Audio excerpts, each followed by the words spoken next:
destroyed homes and community spaces. While the physical losses are immense, the power of community remains, and your attendance directly supports recovery, resilience, and renewal. So, be sure to join us Monday, December 15th, 7 p.m. inside the Graham Goldsmith Theater at the Wallace in Beverly Hills for Soul of the Holidays, benefiting survivors of the Altadena Eden Canyon Fire. For ticket information, just log on to tickets@thewallace.org. That's tickets@thewallace.org. This is a community call to action from KBLA Talk 1580 and the Black Freedom Fund.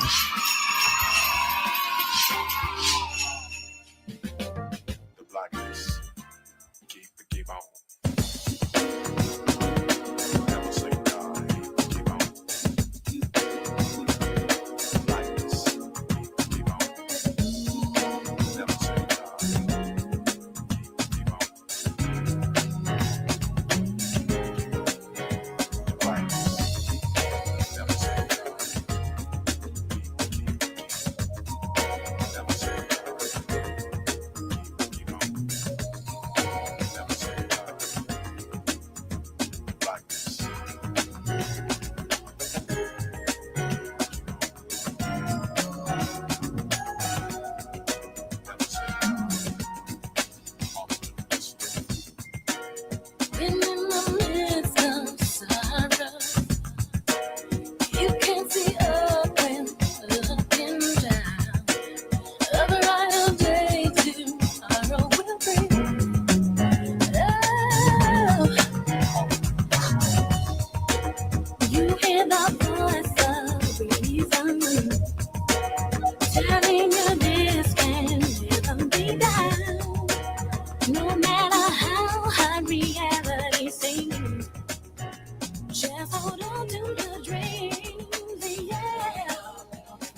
You are listening to and streaming A More Perfect Union on KBLA Talk 1580. I'm Dr. Nii-Quartelai Quartey, your host and White House correspondent. Nowhere near the White House today.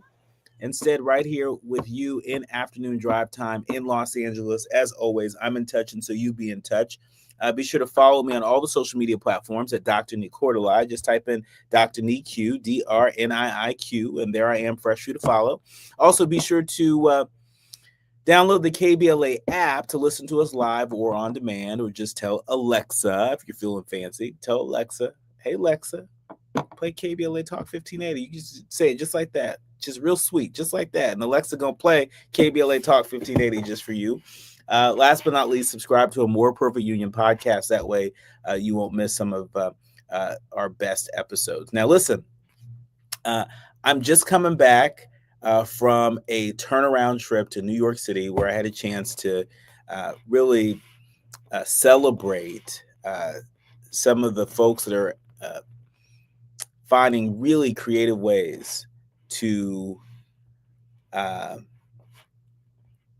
tell stories, to tell our stories, to elevate stories that are rooted in our values and our traditions in Black communities across the country and around the globe.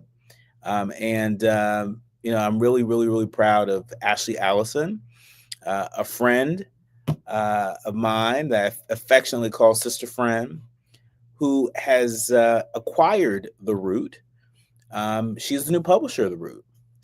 And she is head set on reinvigorating The Root as we know it. And if the room that showed up yesterday in New York City to celebrate the Power 100 is any indication, she is well on her way.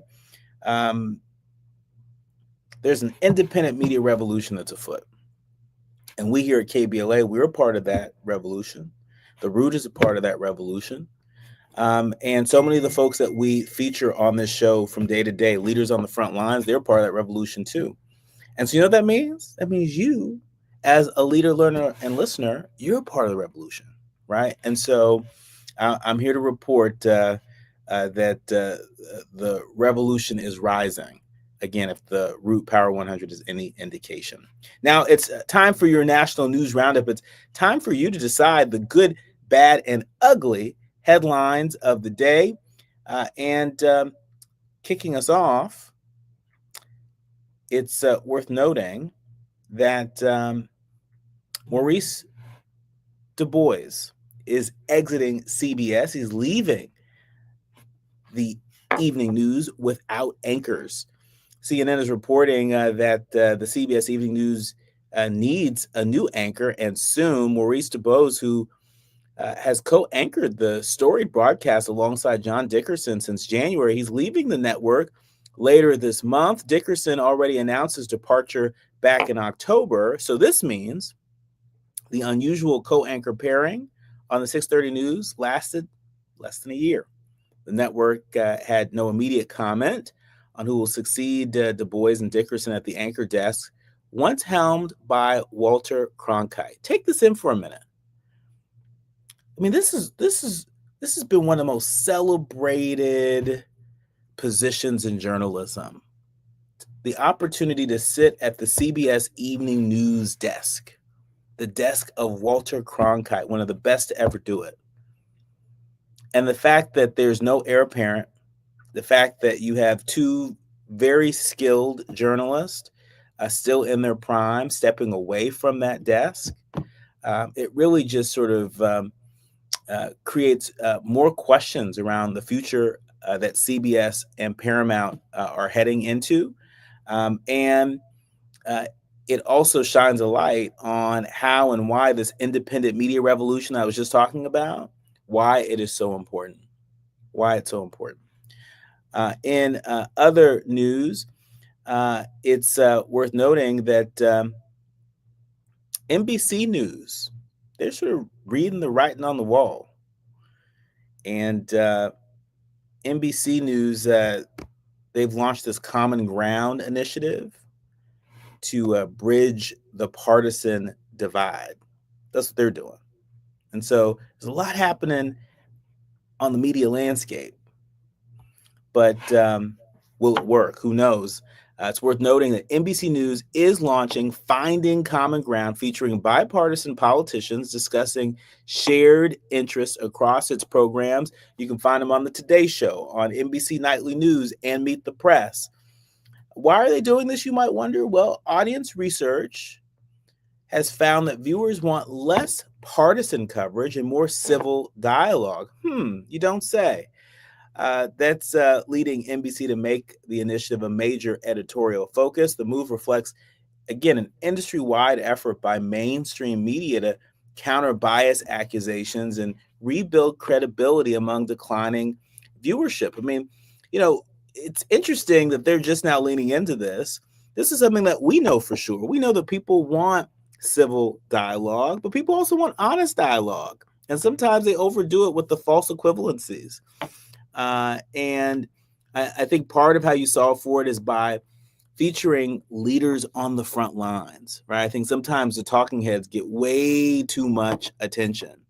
And it's not to say that they don't play an important role in the media ecosystem, but I just don't think that we've done, I don't think that mainstream outlets have done a good enough job featuring voices of leaders on the front lines, elected and non-elected. And so that's part of why we created this show, A More Perfect Union, to do exactly that. And we want to thank all of our leaders, learners, and listeners for your support over the years in allowing us to do this.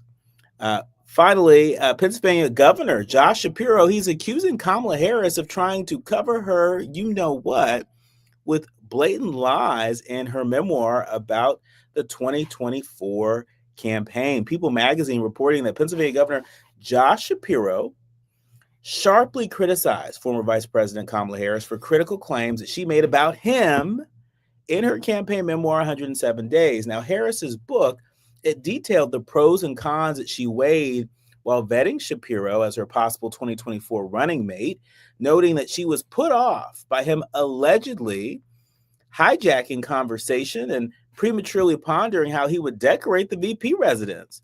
Shapiro, who was ultimately Harris's runner-up to Minnesota Governor Tim Walz, said that Harris's claims were utter BS. Now, here's some food for thought. if you're Kamala Harris and you're even remotely considering making another run for president in 2028, why would you piss off the governor of one of the most important swing states, a popular governor, might I add?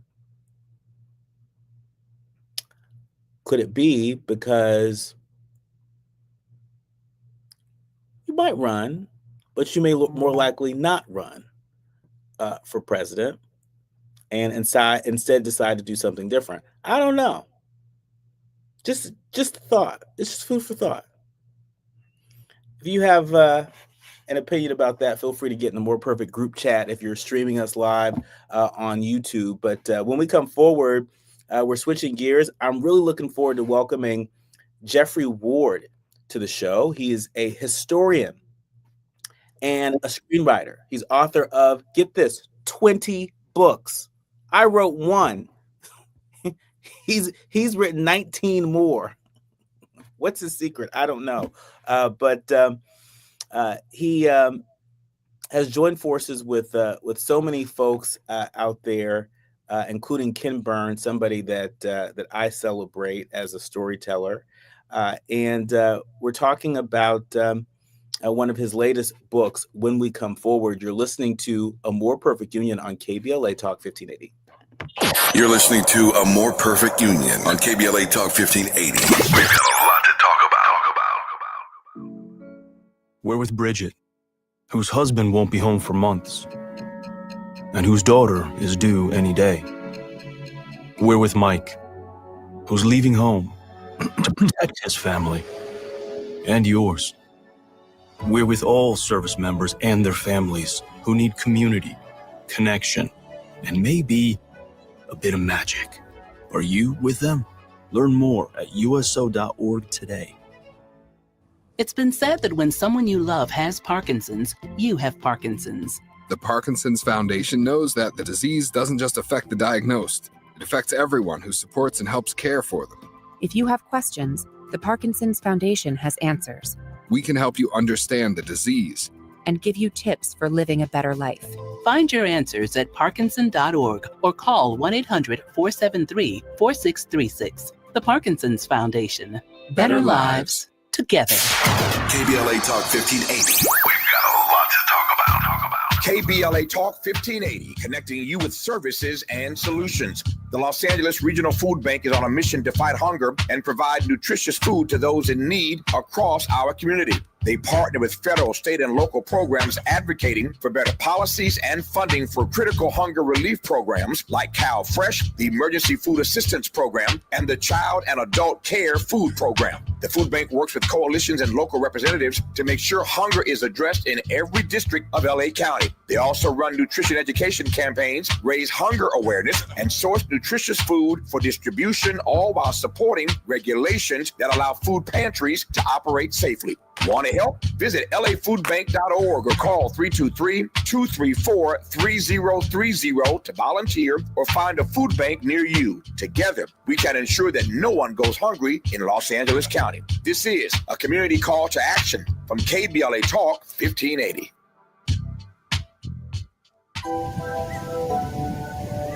KBLA Talk 1580 remembers Robin Ayers on the 1-year anniversary of her passing.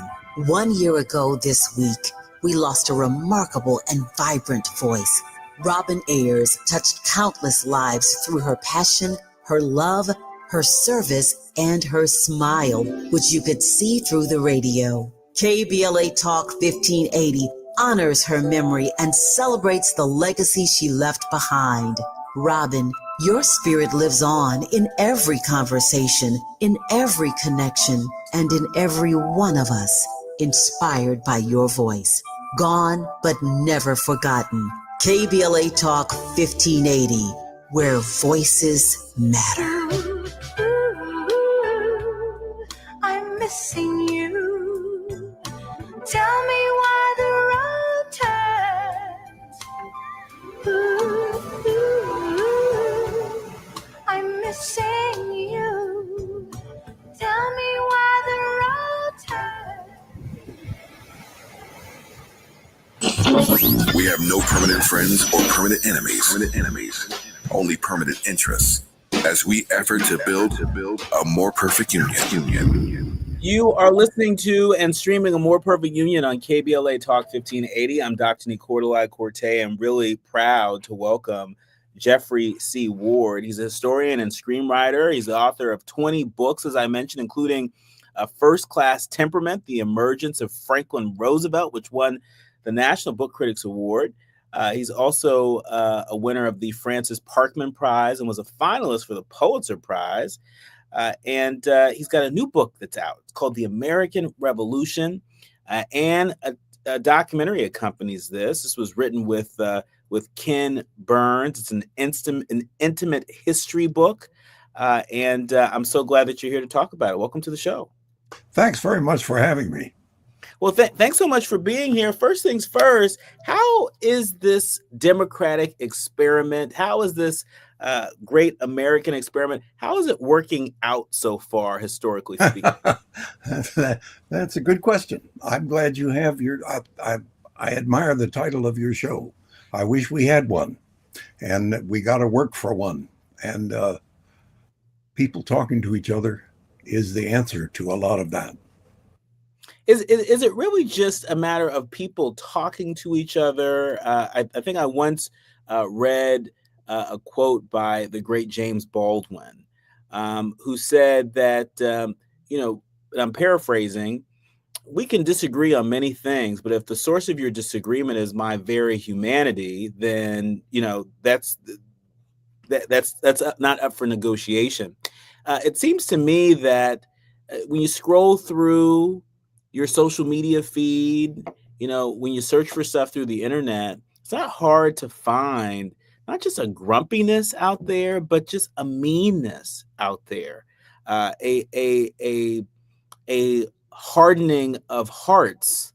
It seems to be in vogue, but is that really the case, or is it the media environment that seems to be incentivizing those who are the most critical, the most mean?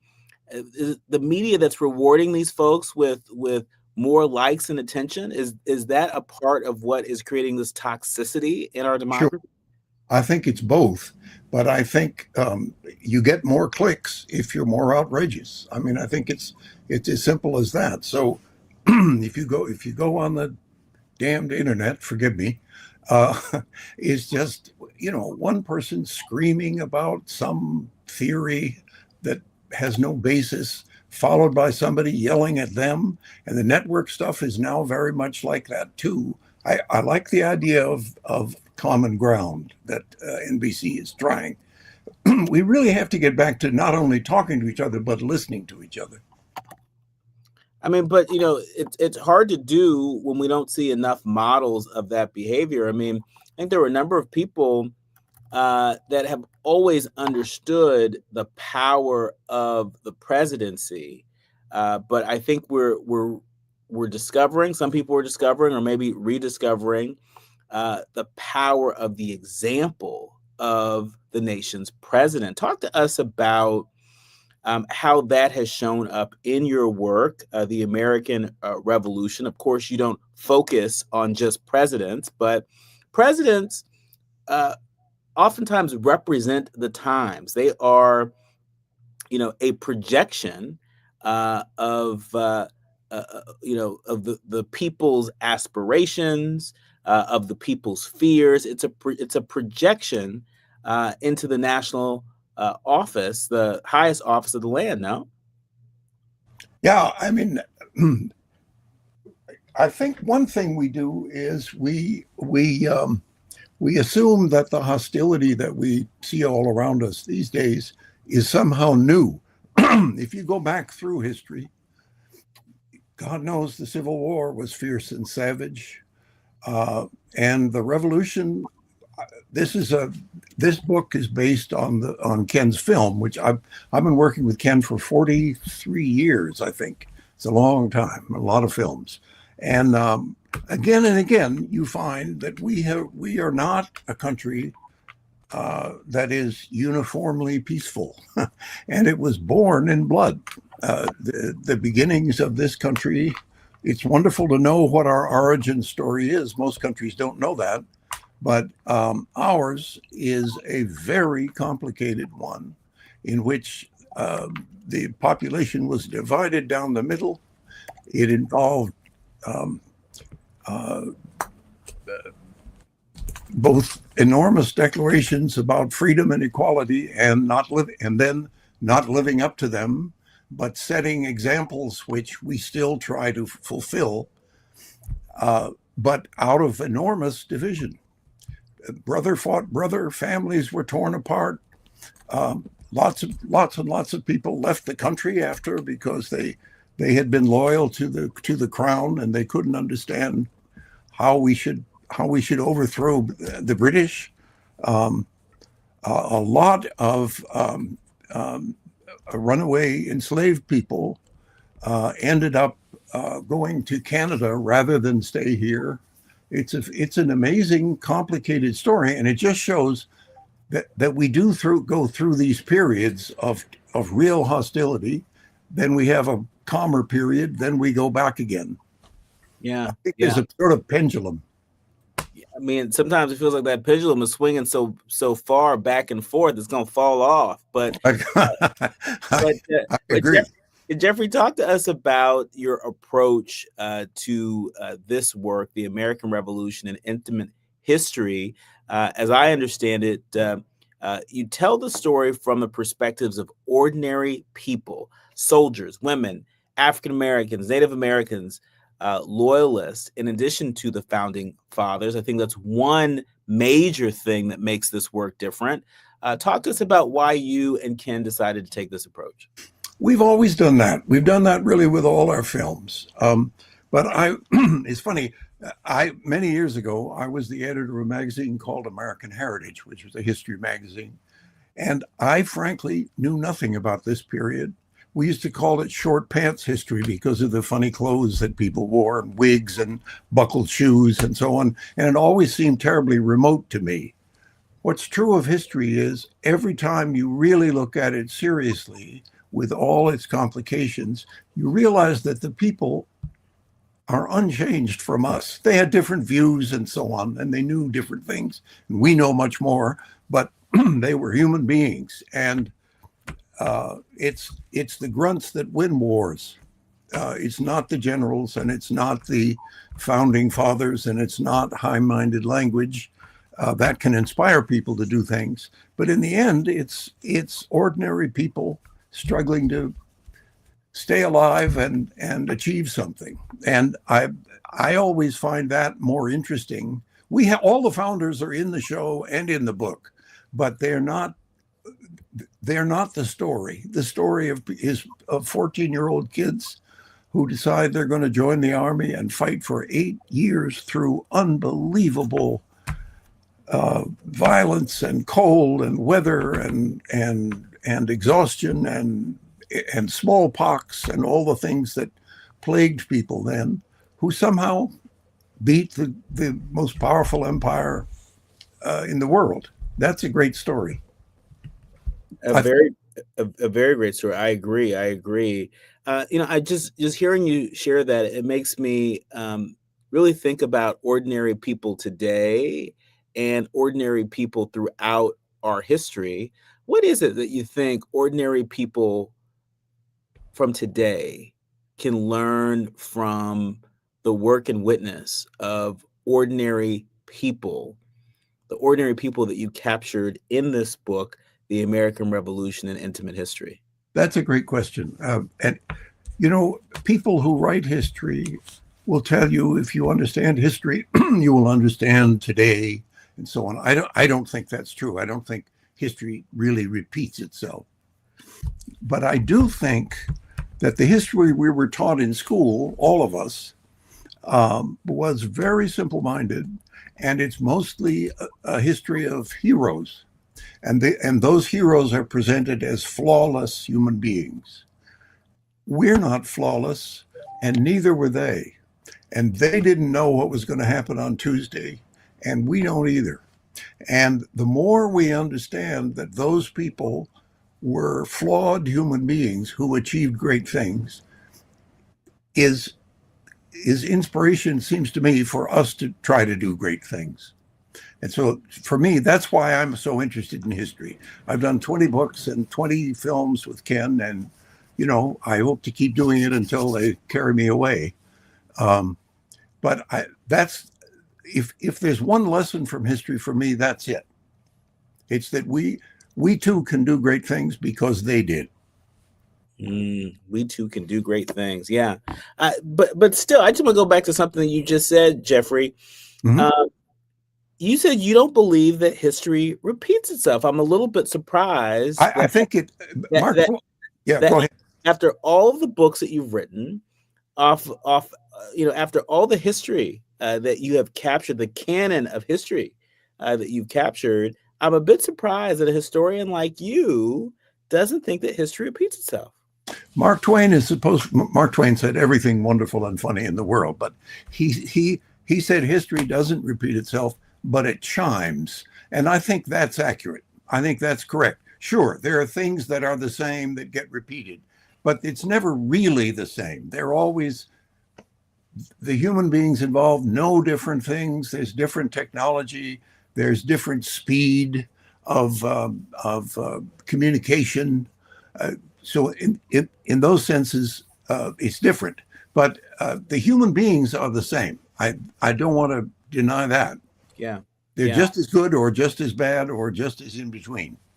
Well, when we come forward, we're going to dig into that a little bit deeper. You are listening to and streaming A More Perfect Union on KBLA Talk 1580. More with Jeffrey C. Ward. He's the author of The American Revolution, An Intimate History. When we come forward, we're going to dive into the why. This book really aims to explore some pretty complex questions and forces that fueled the revolution. Are some of those forces afoot right now in 2025? We're going to get Jeffrey's take on that and more when we come forward.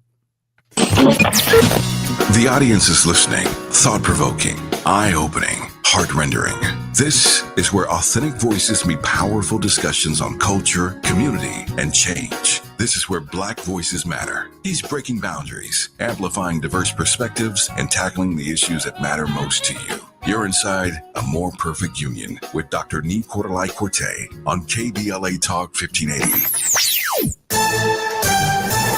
I'm Amber Payton with BIN News Now. Baltimore's Black Mayor Brandon Scott has announced a 10-year financial plan to boost the city's fiscal health, aiming to save $2.5 billion and invest $1 billion in infrastructure. The plan includes 85 initiatives focused on service delivery, infrastructure, and tax competitiveness.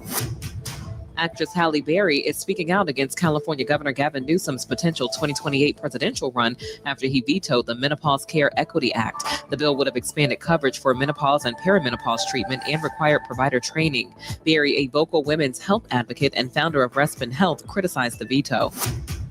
And the World Health Organization is warning that drug resistance and funding cuts threaten malaria progress. Its new report shows 282 million cases and 610,000 deaths in 2024, mostly in Africa, up from the year before, despite 47 countries being certified malaria-free. Get BIN News Now on demand 24/7 on the iHeartRadio app. La Cañada Flint Ridge, a stall on the northbound 2 just before the 210. Got 2 lanes blocked. Nice backup behind this. You're nice coming off of the 134, but it's going to turn red for you at Mountain. Continue up to the stall in Hawthorne. Another conked out car, center lane blocked here on the southbound 405. This one's before El Segundo, jammed back to the 105. And in Malibu, a car that can't get going on the PCH, slowing things down on the northbound side at Topanga Canyon. Right now, there are young people across the world facing a tough choice. Continue their dream of education or drop out to help their family put food on the table. You can help change their future in a single moment. See how far your support can go at unbound.org. Is this the time? This is the KBLA Sports Minute with Ray Richardson. Chargers quarterback Justin Herbert told reporters today he's planning to play in Monday night's home game against Philadelphia. Herbert had surgery Monday to repair a fractured bone in his left hand. The decision on playing Monday night might not be up to Herbert. Chargers coach Jim Harbaugh and the team's medical staff need to see if Herbert can handle snaps and if he's having any pain on Monday. This week's top 4 seeds in the college football playoffs: Ohio State, Tavis Smiley's Indiana Hoosiers, Georgia, and Texas Tech. Indiana and Ohio State meet up Saturday in Indianapolis for the Big Ten Conference Championship. The top 4 seeds will get a bye in the first round of the playoffs. The final 12-team bracket will be announced on Sunday. Lakers star Luka Doncic continues to lead the NBA in scoring. Luka is averaging 35.3 points per game. No debates, no speculation, just the info you need. That's your KBLA Sports Minute. I'm Ray Richardson. More news, opinions, and conversation when we come forward on KBLA Talk 1580. Celebrate the soul of the holidays and support Altadena and Pasadena. Join us on Monday, December 15th, 7 p.m. inside the Bram Goldsmith Theater at the Wallace in Beverly Hills for Soul of the Holidays, a joyful night of Motor City Soul, gospel, and holiday classics featuring an 18-piece band, all-star vocalist, and community choirs, all in support of the Black LA Relief and Recovery Fund. This performance comes at a pivotal time for many in Altadena and Pasadena. This is their first holiday season since the devastating Altadena Eden Canyon fire, which destroyed homes and community spaces. While the physical losses are immense, the power of community remains, and your attendance directly supports recovery, resilience, and renewal. So, be sure to join us Monday, December 15th, 7 p.m. inside the Bram Goldsmith Theater at the Wallace in Beverly Hills for Soul of the Holidays, benefiting survivors of the Altadena Eden Canyon fire. For ticket information, just log on to tickets@thewallace.org. That's tickets@thewallace.org. This is a community call to action from KBLA Talk 1580 and the Black Freedom Fund.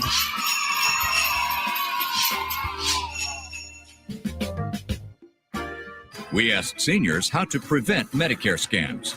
My best advice, if you get a phone call, do not talk to the person. These people are well-trained. Don't talk to them. They don't know me. They're just trying to scam me. Don't be fooled. Hang up. Just hang up. Never give out your Medicare number. They're going to get your number to put in a false claim. If I get a call from someone, I don't pick up the phone. And should I pick up the phone and they ask for information, then I hang up. How do you detect Medicare fraud? Just like I check my credit card statements, I check my Medicare statements monthly. Scammers can get a hold of your number, order medical devices through your account, and you're not even going to know about it if you don't look at your statement. Check your statement every month. If you get your statement and you see something that you know you did not have done, you report it. Call your senior Medicare Patrol.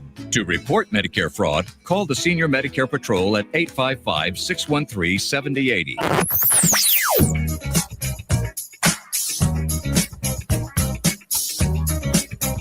This is KBLA Talk 1580. Talk radio.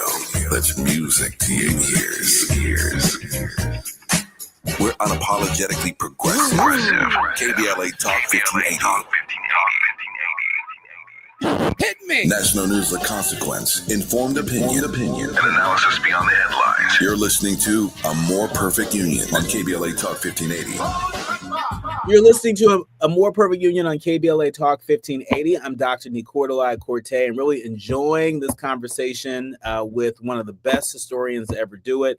We're talking to Jeffrey C. Ward. He's the author of The American Revolution, An Intimate History. And before the break, I was saying that this book, it really aims to explore some pretty complex questions.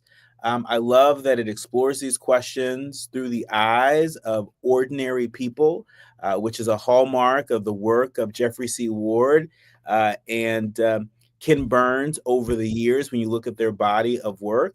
But one of the things I also wanted to note is that this book also explores the forces that fueled the revolution.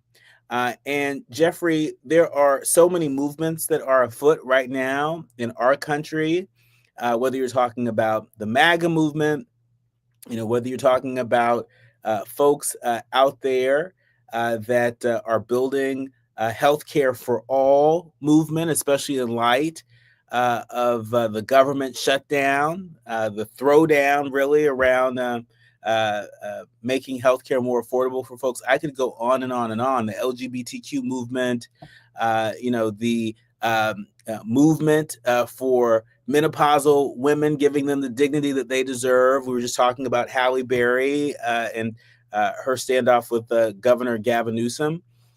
There is a lot of movement out there, but compare that to the efforts that fueled the American Revolution and other revolutions throughout our history.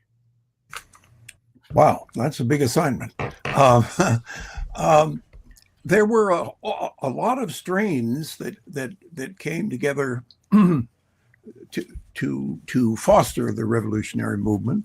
Some of them are this feeling that England was oppressive, that we were being run from somewhere else and not given a voice in that. That was one. Another one was a great hunger for Indian lands. The British realized that colonists wanted to move west of the Appalachians into Indian country, and they couldn't stop them. There was it's a huge country. And so they tried to draw a line down the Appalachians. This enraged all kinds of people who wanted to make money in that land, who wanted to build new lives in that land. Indian people some decided to be with the British, some decided to be with the rebels, and fought with one another on other sides. Enslaved people listened to all that talk about liberty, and they did two very different things. In the North, slavery was uniform throughout the 13 colonies. It was legal everywhere. In the North, mostly some 5,000 of them fought for the rebel side, what we now call the American side, but it was the rebel side then. In the South, the British promised that any slave who ran away from a rebel owner, enslaver, could be free. And tens of thousands of slaves went over to the British and hoped that they would be taken care of and that they would be given the freedom they'd been promised. So it's a weird and fascinating mix of people. Plus, it became a global war, and so France took part. There's some reason to think if France had not appeared to help us, we would all be speaking with a very British accent now. So it's a really complicated canvas. Yeah. I mean, so speaking of this complicated canvas, we know that Black people are a part of this canvas in a very foundational way. Talk to us about, how you and Ken approached Black history, Black participation when it comes to the American revolutions over the years. How did you do that in a way that was honest, especially at a time where a lot of Black people are experiencing, and we're seeing the erasure of Black history, the erasure of our contributions to this nation. In this environment, how does this book, The American Revolution and Intimate History, how does it offer sort of a counter narrative given the narratives that are afoot, certainly by forces on the right? Ken and I have always believed that Black history was American history. They're inextricable. You can't do one without the other, and you can't understand it if you don't understand all the different kinds of people that were involved. We don't set out to how do I put this? To check boxes. I want to be sure there's a Black person every 20 minutes, that kind of dopey stuff. We just tell the story as it was. And so now it is harder to do individual Black people because stuff wasn't written. They didn't write books. You have to kind of put it together. But we have Black characters in the show who are just as lively and vivid and different and complicated as the white ones. And that's how history is. I mean, I am deeply troubled by what's happening with history, and I just hope we get over it. I can't believe that it. There are too many people who have now learned a lot for this stuff to be forgotten. I think this is just my opinion, but that this is a sort of crazy artificial swinging of the pendulum, which is, as you said, it can go right off the whatever that is that it swings on, and and it's demented. I mean, as I understand it, they took a plaque honoring the Tuskegee Airmen down from the graveyards in Normandy. Just insane stuff like that. And I don't think we'll stick with that. It's very hard for me to believe that it'll get like that. I do think what I hope someday is that everything is told as different streams of the great story, with all its pluses and minuses and complications. But I may be too optimistic, but I just can't see that we're gonna go back to the history that I was taught when I was a kid. Mm-hmm, mm-hmm, mm-hmm. And I'm just wondering, just from your vantage point, I mean, there are lots of histories that make up our unique American history, but is there a particular unsung hero or shero in this project that helps to fuel that optimism that you just shared? The ones for me, I don't know that there's one particular person, but it's the two grunts that we follow through the war. They are so human. They are so much like us. They whine about how awful the food is and how stupid the sergeant is, and yet they persevere with this thing because they believe in it, and it's partly because they're a band of brothers, and it's partly because they believe in the cause, and to me, they're the people that are sort of most admirable. It's the people who struggled through this stuff. There's a man named Harry Washington who ran away from George Washington's plantation and joined the British and joined the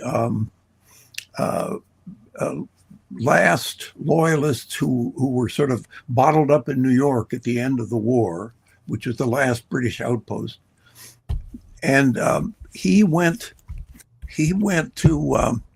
decided to go to Nova Scotia, and he and 1,500 other Black people went to Nova Scotia. It didn't go well there. You can imagine how cold it is in Nova Scotia, and they were not treated well by the white colonists, white loyalists who had gone there. They ended up going to Sierra Leone because they had been promised that they would have their own parliament and would not be taxed by the crown. These are all the things that were in the American Revolution. Then the British reneged on that, and Harry Washington led a revolution in Sierra Leone. And that's a movie somebody should make, I think. Wow. Okay. Don't threaten me with a good idea, Jeffrey C. Ward. In our remaining minutes with you, it's not lost on me that next year marks the 250th anniversary of the birth of America. We're celebrating our anniversary.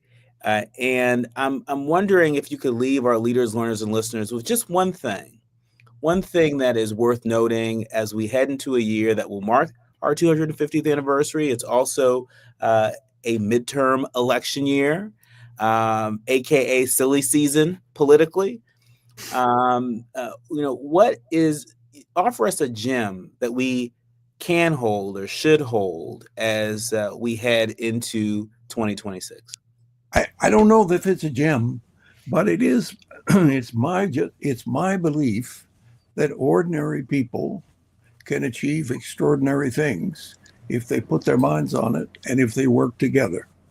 One of the things I did want to say, just because it interested me so much when I discovered it, was the Continental Army was the most integrated American army until the Korean War.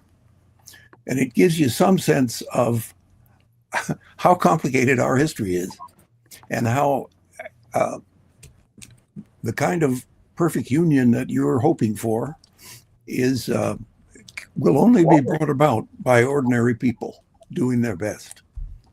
That's exactly why every day we try to elevate the voices of leaders on the front lines, ordinary people who have made it their business to do their part to build a more perfect union. That's what this is all about. It's no one person's vision, right, of a more perfect union. It is a collection of visions that all act as little mini streams that lead, to a collective future. And so my thanks to you, Jeffrey C. Ward. I want to encourage our leaders, learners, and listeners to go out there and pick up this book.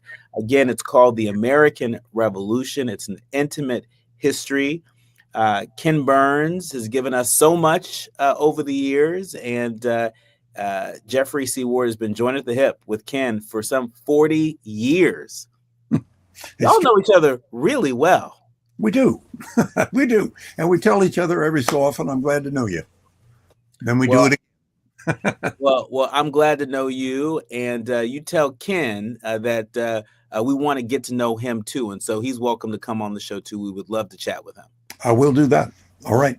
You're listening to and streaming A More Perfect Union on KBLA Talk 1580. Our thanks to author Jeffrey C. Ward. The quiet part out loud when we come forward. Thank you, sir. Striving to make America a nation as good as its promise. This is A More Perfect Union on KBLA Talk 1580. We've got a lot to talk about. In California, all workers have rights, no matter their immigration status. If you or a family member were detained by federal immigration authorities and did not receive your final paycheck, contact the Labor Commissioner's office. You can file a claim even if you left California or the U.S. Call 833-526-4636 from the U.S. or outside the country 001-833-526-4636. Document wage theft and report it to the Labor Commissioner's office. 250 years ago, a promise was made to connect families and friends near and far. And during the holidays, that promise is more important than ever. That's why USPS is building a better network to meet your needs with timely deliveries, easy and affordable ways to ship, and everything you need to make your season full of holiday cheer. Our purpose is delivering your peace of mind, knowing your love will arrive, bringing joy to all. The United States Postal Service. Learn more at USPS.com/holidays. KBLA Talk 1580. We've got a lot to talk about. KBLA Talk 1580, connecting you with services and solutions. Worried about eviction? You have rights, and Stay Housed LA can help.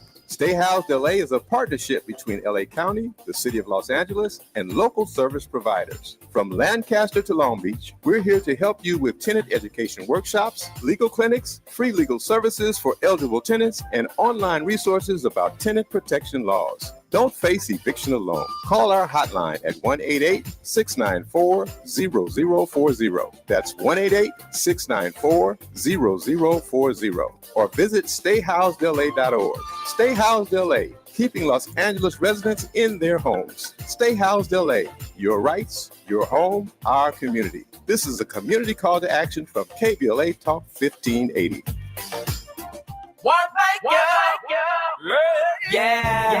The California Crusader newspaper would like to thank all of our subscribers for their support throughout the years, proudly serving the South Los Angeles and South Bay areas for more than 40 years. The California Crusader is a multicultural, Black-owned, adjudicated newspaper that focuses on providing newsworthy information to the people in our community.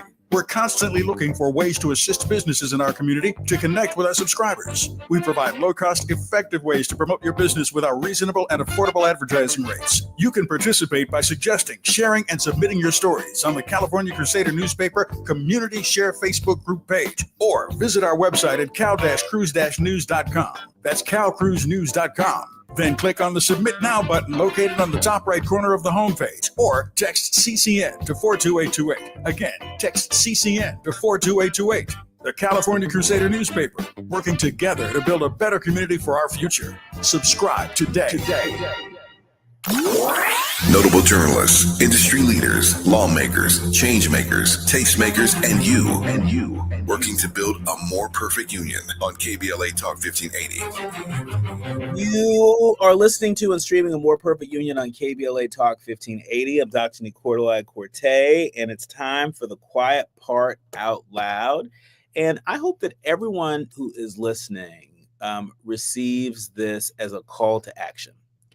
For folks who are the alumni of colleges and universities across the country, you should take note here. I saw that Annenberg Media, that is the student publication at my alma mater, the University of Southern California, that they recently published a story on the USC Board of Trustees and the 10 highest political donors on the Board of Trustees. In fact, Annenberg Media sorted through federal election data to locate where the board's federal donations were going. And it's worth noting that USC's Board of Trustees is made up of 39 voting members. These 39 members come from across the globe, from LA to Hong Kong, predominantly CEOs.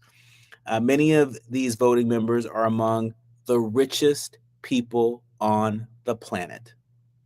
Yeah.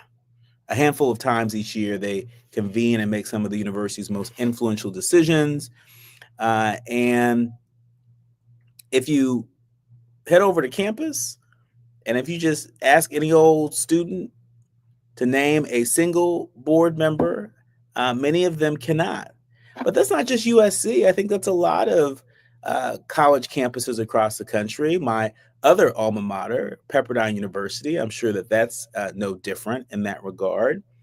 But it made me wonder, well, if we put this question to our leaders, learners, and listeners, could you name anybody serving on the Board of Trustees at your college or your university? Well, we know that the board over at USC, they serve as a governing body. They oversee financial management, long-term strategy, and the selection of USC's president. And they're mainly composed of prominent business leaders, philanthropists, and alumni. And bottom line, the board wields significant influence over how the university sets their priorities and allocates resources. That's not unique to a university board. There are boards of lots of organizations that touch our lives that serve in a very similar function. I have served on a number of boards, including being, board president of a number of organizations. And let me just say, it's not for the faint of heart. But it's important that you know who is serving on these boards that govern organizations that touch our everyday lives. And so that's the call to action here, right? This is the little bit of homework I'm giving out to our leaders, learners, and listeners. Go check out who's on the Board of Trustees for your college or university. And as you think about 2026 and what you might be willing to do differently, how you might be willing to show up differently, what does it look like? What might it look like for you to become a more active alumni at your college or university? See, that way we're not playing this reactive game, and we're not just being reactive when, you have, a university president that is installed in what looks like an act of raw politics. Has been the case. It's been reported that was the case over at FAMU, right? And certainly it's not just the FAMUs of the world, but there are lots of colleges and universities where presidents may be installed for a whole host of different reasons, political reasons included, but also follow the money. You want to understand what's the financial interest of members of your Board of Trustees. We know that at USC, David Bonnet has donated $2.8 million in political contributions. Rick Caruso, who ran for mayor 4 years ago and is rumored to be running for either mayor or governor in 2026. He's donated $1.8 million over 4 decades. His contributions, he contributed to Republican candidates and organizations, including George W. Bush, his reelection campaign, and the California Republican Party and National Republican Congressional Committee. Mark Benoff, he's been a member of the USC board since 2010. I think he's the CEO of Salesforce. His early donations lean more Republican, including contributions to the George W. Bush and John McCain presidential campaigns in recent years. He also donated to Ready for Hillary campaign. And his apparent political stance took a turn when he publicly announced his support for President Trump in October. And so these are just a few of the members of the USC Board of Trustees. Go and look it up yourself. Annenberg Media, I want to give them a shout out for some pretty solid reporting. But again, let's not just be looky-loos. Let's take this as a call to action. There's an opportunity for us to be more engaged with the organizations that touch our everyday lives, including our colleges and universities that need us to step up in a big way right now. I have to leave it there. My thanks to the entire village helps us produce a more perfect union. To our executive producer, Tavis Smiley, our sound engineer, Brother Andy, to our show producers, Faraji and Art and Journey, and to each and every one of you, all of our leaders, learners, and listeners. We curate the show every day with you in mind. Remember, don't panic, organize. Do what you can from where you are with what you have, but by all means, do something. I'm Dr. Nii-Quartelai Quartey, and you've been listening to and streaming A More Perfect Union on KBLA Talk 1580.